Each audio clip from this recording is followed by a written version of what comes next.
Hi, welcome to our episode of the podcast Real AI Now, brought to you by Two Impulse. My name is Paulo Nunes. I'm your host. Today I have Christian Schultz here from Critical Software. He's a business development director for digital and engineering services. Welcome, Christian. Thanks, Paulo. Christian has been working for over 15 years at the digital transformation projects and has a lot of experience that he's going to share with us today. Today, the topic of the podcast is digital transformation and AI in banking. So I'll just start with a question to you, Christian. What do you see that are the main challenges in the banking industry right now in terms of digital transformation? Well, I think there's not one point which is a hot topic. I would say what is hindering a lot of innovation in terms of digital transformation in banks these days is mainly around the legacy IT landscape that banks inherit. And with that comes an issue around data. So if the data layer would be in an up-to-date format or standard, it would ease up digital transformation initiatives significantly. So data and existing legacy landscapes I see as one of the big blocking points right now. Okay, so allow me to break that apart. So let's start with legacy. From my experience, one leads to the other. So the legacy is the cause for the data. So what kind of legacy are we talking about in banking? Well, I mean, it's the classical monolithic structures, I would say, around core banking systems, about also huge application landscapes not being consolidated, having a couple of applications doing the same, things like that, basically. Okay. So are we talking about stuff like mainframe kind of systems? So I know that a lot of banks still have backbone and mainframe, and a lot of their transactions are actually still being run in mainframes. Is it something that you observe? Yeah, that's of course part of the issue, but it seems to be a bit more the obvious one, as you said. Everybody talks about mainframe and those things, but I mean, just think about it from that perspective also, where you say you have a whole application landscapes on top of that, dealing with your products, dealing with your clients, all in various technologies, and then I mean, Paulo, we all know the whole acquisition side going on also in banking, where you say nobody took the time on merging applications in an ongoing business. So if you think about that, it adds another topic in terms of complexity also. Okay. All right. So so there is this perception that when you talk about legacy, it's because of the mainframes, but it's not, right? So it's actually the different generations of technology living together, right? So you have a system that is 50 years old, and then another one that is 40, and then another one that is 30, and another one that is 20, and they're still all alive, and they're all kind of live in parallel, and it's hard to keep basically to continue to modernize if you don't deal with that legacy. So is it a matter of getting rid of the legacy, or what is how do you see this? Is it a matter of accepting the legacy and doing something that allows you to better deal with that? Well, in my opinion, I mean, there is no black and white solution. On one hand, as you described it, you have this kind of onion principle where you have a core which was built 40 years ago, and so on and so forth. Yeah. Replacing all of that, I mean, just think about neobanks, for example. They have the huge advantage starting from the green field, But now, if you think about the more traditional bank going there and replacing everything, it's another technology nightmare, I would say. And in parallel, the business needs to move on. You need to develop new solutions, new products. So there is a lot of gray you have to deal with in terms of modernizing systems, but to a certain extent, and it's also clear you need to accept legacy. Okay. So the digital banks, right? The new thing that you hear about in the market. So digital banks on top of legacy is very hard, right? You on top of legacy systems, and also typically what you see and confirm this in your experience is, I'm a big bank, I want to open a digital bank. I don't even do it for several reasons. I don't even do it under my brand. I sort of create a separate brand within the group, and I call it a different name, and this is a digital bank now. And basically there you can sort of start from scratch and create the whole digital experience from scratch. All the IT systems and backbone you can do from scratch, but then you end up with that mess of data. You have good data in the digital bank, but you still have the same problem with bad quality data in the old world. Do you have the same experience? Yeah, yes, of course. I think it's a complex topic, and if you allow me to go back on the separated way of setting up neobanks or digital banks, even by existing ones. Yeah. I think and would like also to hear your thoughts about it. But when you think about it, it's not only a technology reason for actually setting up a neobank under a different brand. It's of course also that you want to implement a new way of working, new processes, and a totally new mindset actually in a neobank compared to the traditional one. So one could see it, in my opinion, as kind of implementing a new and more agile ways of working in banks outside of the traditional one, kind of a banking powerhouse, if you would like to say so. I don't know how you see it. Yeah, it's I agree. So what I see is the barriers or the obstacles to, like, let's say you have a classic bank that started. Most of the banks started over 100 years ago, or started a long time ago, and they worked with paper. But then they started modernizing and started introducing information technology, but they still work with a lot with paper still today, right? So if you need to change your address, sometimes they give you a piece of paper for you to sign, or it still happens today, right?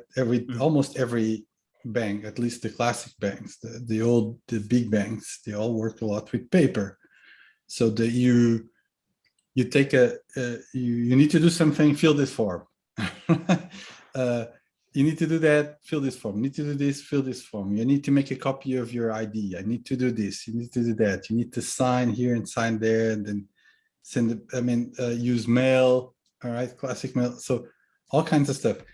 And these are processes that are sort of so deep into these organizations that you can't go from that to digital bank way of operating just using technology, because there's a whole organization that needs to change the mindset. So I agree, and this doesn't apply only to banks. I also see it as in insurance, where I have more experience. Insurance is the same problem. So people are used to, okay, you want to file a claim, fill this form. And now they went digital, which means you can find the forms online and you can download them online and fill the PDF electronically and upload the PDF.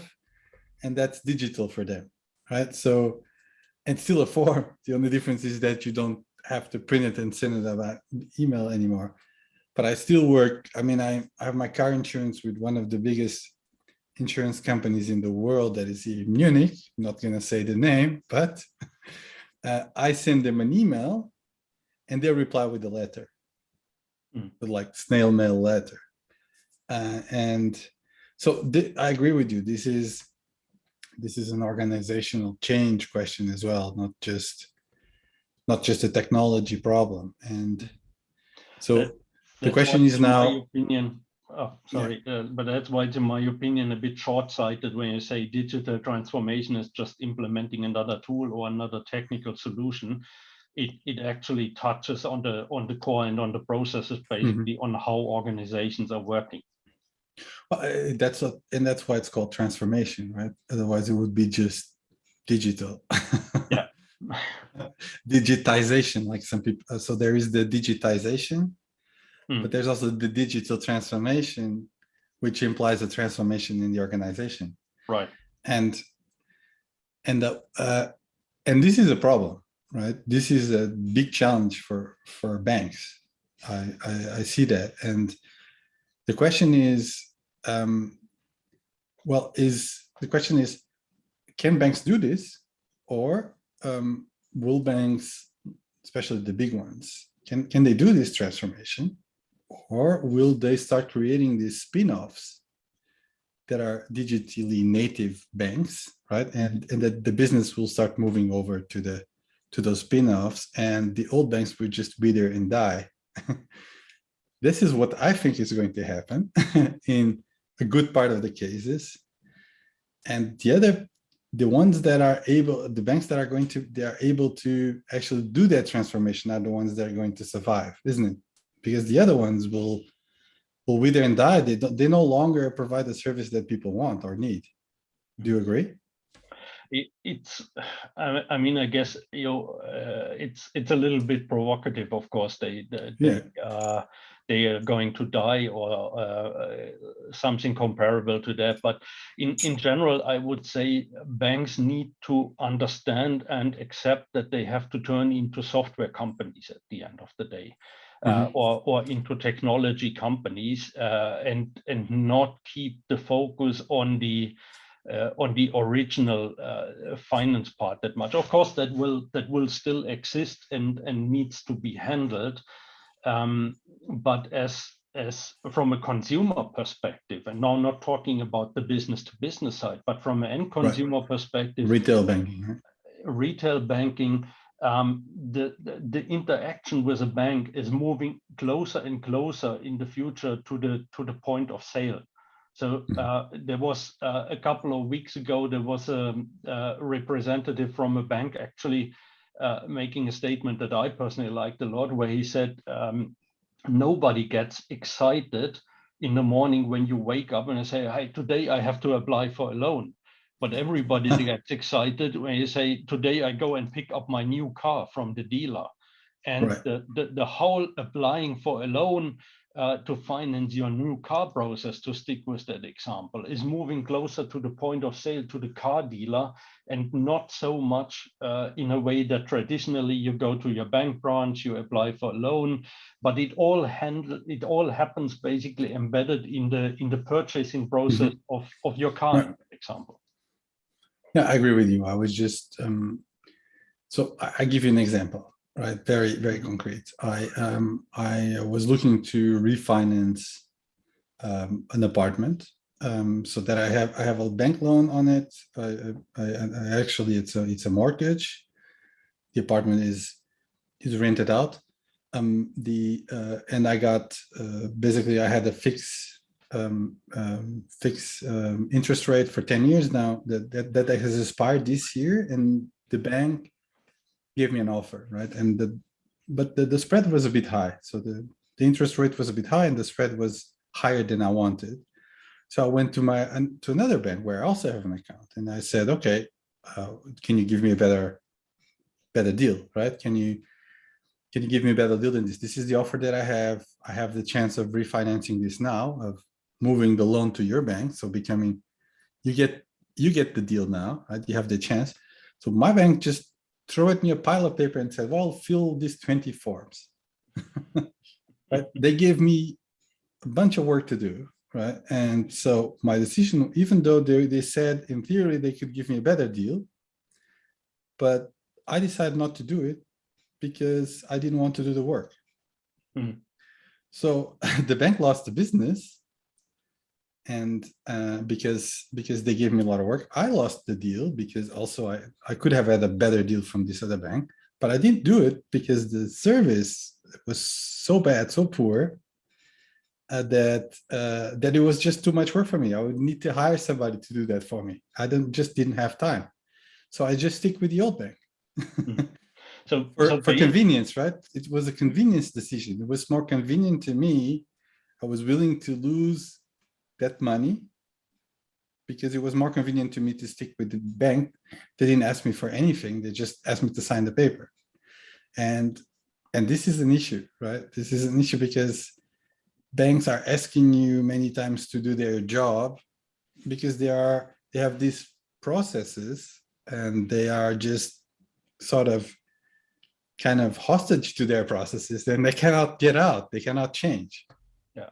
So basically, in your example, they ask you for data which they already have, actually. A part of it they already had. Yeah. The other part they didn't, like what's the location of this piece of real estate, what is the value and all that. So there was information that they did not have, but some of them they do. Mm. They know my income, they know what I do, but they still ask me to fill this form about what is my income and what are the expenses that I have to give me a credit rating in the end. Mm. But they have all this data, right? Which brings us to a topic of data, right? What can banks do about their data, right? What do they need to do about their data? And then the topic of this podcast already, which is how can AI play a role in there? I'm convinced that AI can play a strong role there. In this particular case, for example, this is a clear example where you could have an AI doing my credit rating, but you need to have the right data first, right? So how do you see that? What you mentioned that banks have a data challenge. What is the the data quality is poor, I'm guessing. What is it? Is it the quality? Is it the fact that it's not very well integrated? What is it in your opinion?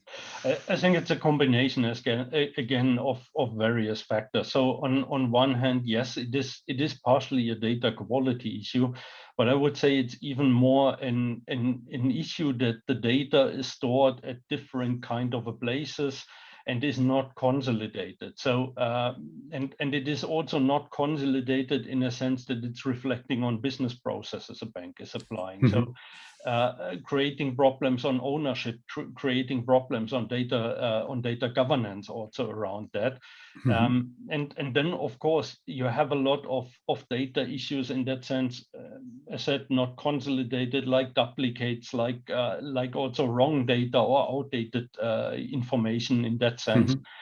Mm-hmm. And that's the big issue that banks have to tackle, because as you said, applying AI in whatever format requires typically a well-organized data layer or a data structure, because if the data is wrong, how can AI come up with the right solution to a problem? Yeah, exactly. So I mean, AI in machine learning, there is a common saying. I recently made a post about this on LinkedIn: garbage in, garbage out. So you can have the best AI in the world, but if your data is wrong or is bad, your AI is not gonna help, right? It's going to give you bad recommendations, bad predictions. So this is clear. So the data is high quality data is fundamental. So focusing a bit on that, on the data. So what is the approach? So what steps does like a bank need to take in order to be ready for that? So not only providing digital services, better customer experience than they're able to provide, many of them are still struggling to provide, and second, to allow and to enable the use of more advanced technology like machine learning? What are the steps? I mean, how do you, if you have a bank approaching you and saying, look, I have a data problem, what is your approach? But there is not the one size fits all solution in that context, to be very clear on that, and it always needs some analysis on the particular situation with a client.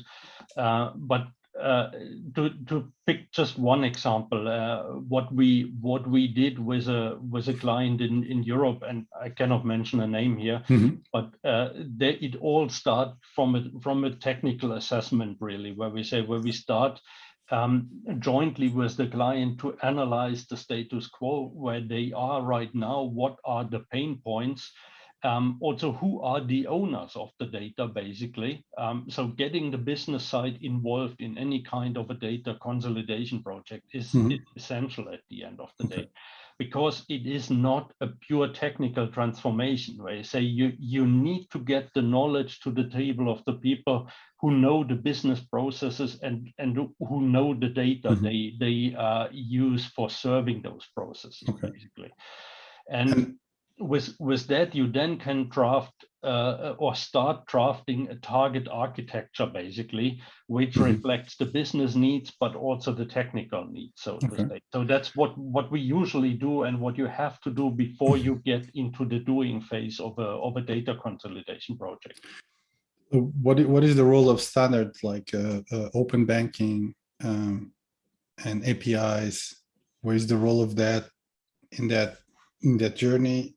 I mean, you talked about a technical assessment involving data owners, coming up with an architecture. What is the role of open banking and those standard APIs, PSD2, in that whole thing? So, is it the goal that banks should implement those standards?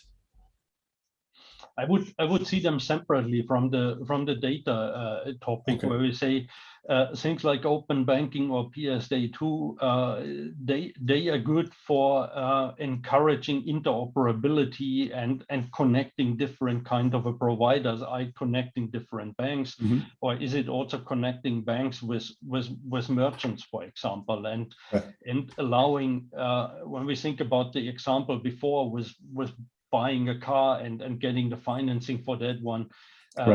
That's the great thing of APIs and open interfaces, basically, and enabling innovation and interoperability between different kind of a players. Where else, coming back on the data side, and also on the AI world, where we say, of course, also in ecosystems which are driven by open banking or PSD2, a proper data layer is essential and important. But when you think about it from a single banking perspective, and if you think, when we talk about AI, when you think about personalized offerings, just imagine, I mean, what the e-commerce players you're using in your private life when you order something, how they work in terms of personalization. And that all only works because they have a proper organized data layer. So coming back to the banking, where you say why banking cannot apply today solutions around hyper-personalization like e-commerce players is actually the root cause is in the data layer. Okay. So yeah. Okay. I agree. I think that is key. So staying with the AI topic, right, which is the juicy part of the conversation. So you mentioned data quality, data layer are prerequisites for AI applications, any kind of AI applications. I would like to talk about that. But they're also, I assume they're also a prerequisite for open banking. So if you don't have your data right, you can't open your APIs to anybody. You need to clean up house before you can actually integrate with merchants, integrate with other financial institutions. So in theory, a financial institution who wants to calculate my credit rating, and I could in theory give them access to my bank account statement if my bank offers an open API, an open banking API to them, right? So I could just authorize that myself, that they get access to that. And sometimes you see that already in some cases, especially for payments. That happens a lot. For credit rating, not so much, but I believe there are some companies already doing that. So those are prerequisites. Now, you mentioned one application of AI, and this is hyper personalization. So recommendation, I hear in what you said. What else could you think of applications of AI in banking other than personalized offers? Well, in general, I would say there are various use cases. So I would structure them in a bit where you say the improving the operations of a bank. You were talking about all the forms you have to fill. In best case, it's a PDF file you have to fill, print, and then send in. So everything around language processing, I would say improving the operations side of a bank is one use case that I see. So efficiency increase. Yes. Okay. Yes. So we for example, I said you were referring to insurance. We did a pilot project in the past around text recognition, where you say you know all these forms you have to fill when you had a car accident, basically. And processing them in an automated way, even though they are not really typically written by nervous people on an engine hood, so they don't have the best quality, but reducing the effort in all of them produce or handling them by a human being. That's one of the fields that I see. Okay. So another area I see is around everything around customer support. Customer support. So, okay. Of course, the first thing that comes to your mind is usually the classical chatbot, but also going one step further in that context, they say recognizing the tone of voice, either a spoken voice or written voice, to detect, do I have a friendly or an annoyed client in front of me? Where you say a friendly person who has no big problem may be happy to continue with a chatbot, but making exactly this separation where you say this guy is now annoyed and move them onto a real person. That's where I see the future of AI when it comes to support. All right, so I'm going to try to summarize what you said. So you mentioned AI to help efficiency, so to help processes, to help optimize processes within banks or financial institutions, especially the ones based on paper. So I've seen this actually. We do a lot of these kind of projects as well, especially in insurance space, not so much in banking. You mentioned customer service. Again, I can confirm that customer service is one application. Chatbot, voice over the phone, these kind of applications. Automation of email sometimes. So there's a recommendation you mentioned as well. So personalized offers. This kind of thing needs to be there more and more, exactly like in e-commerce. And I remember a post from you on LinkedIn about comparing e-commerce with banking, and that they were not so different. I'd like you to talk a bit more about that. So recommendation. I mentioned one, which was credit rating. So credit rating can be done by an AI. Well, there's already credit rating models, mathematical models. Some of them are analytical models based on just a simple formula.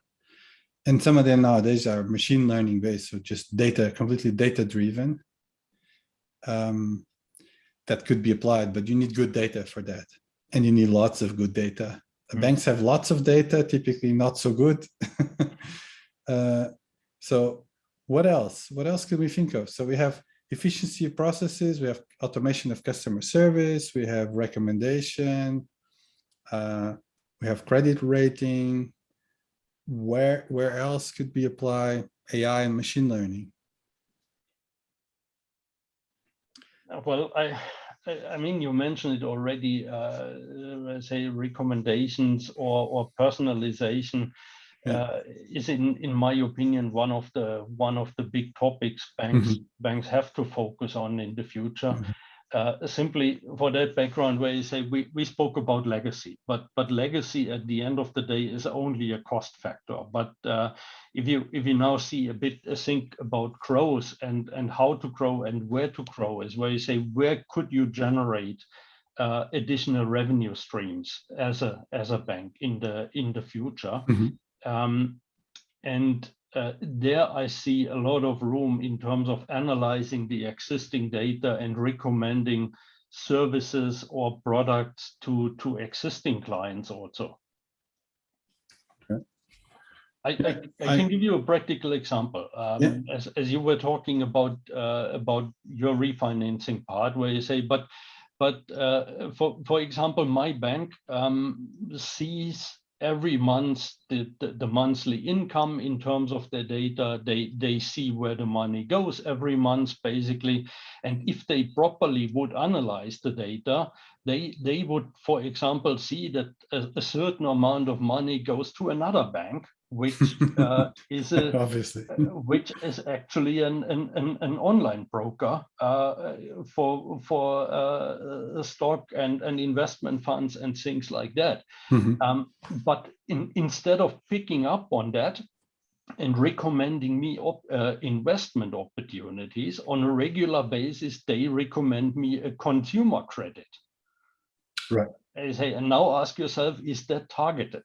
No, it's not at all. I agree. So I mean, they have a treasury of data, a treasure of data. It's almost comparable with what Google or what Facebook knows about us. A bank can, just by looking at your bank statement, can profile the customers in a way that nobody else can. And they most of them don't make use of that, and they could make use of that to make recommendations, to upsell, cross-sell, upsell you other products within their portfolio, cross-sell other companies, recommend products from other companies, partner companies or companies within the same group, without even having to share data with anybody. They just recommend it to you. It doesn't leave the bank, the data, but they don't do it. I agree with you. Most of them don't do it, and they know everything about you.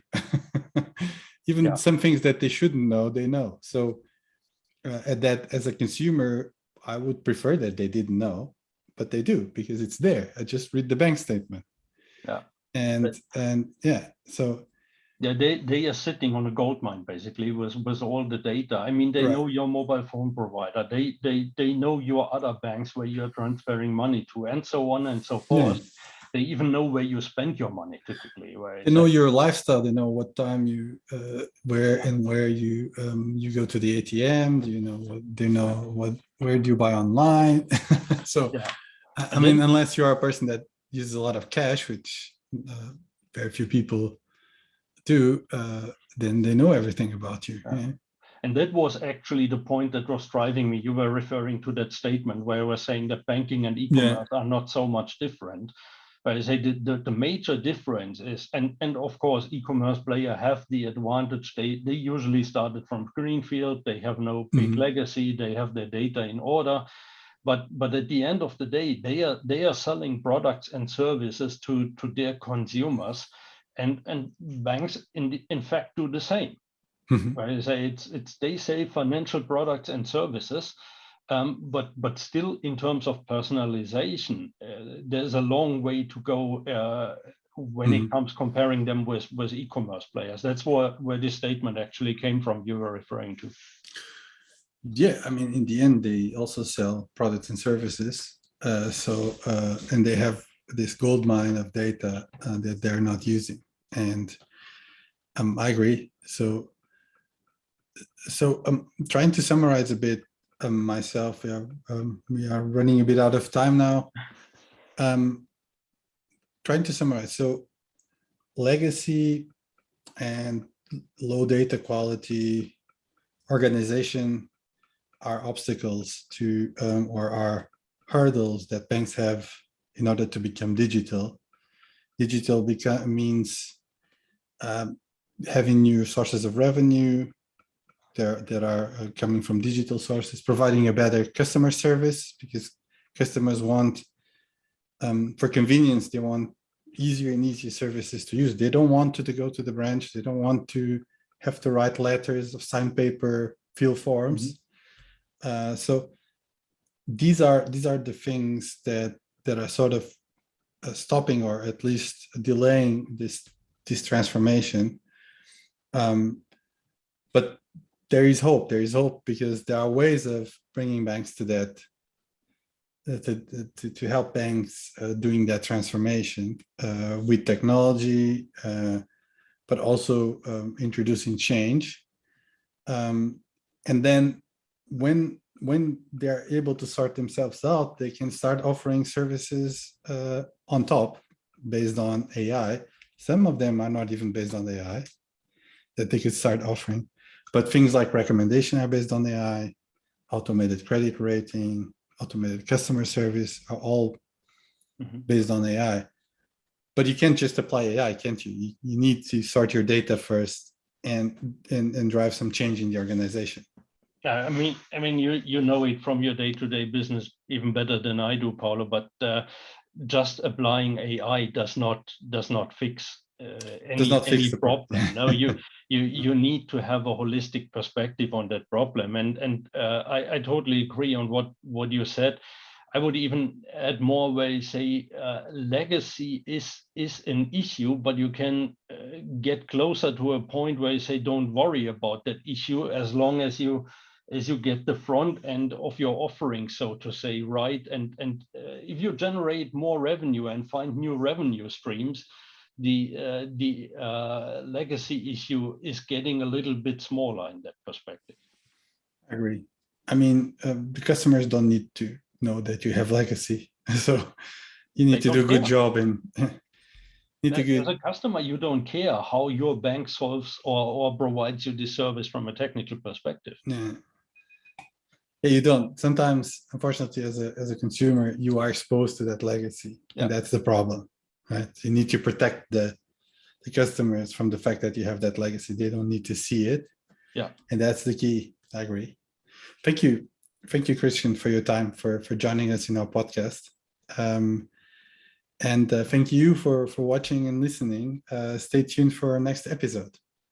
Thank you, Paulo. Thank you.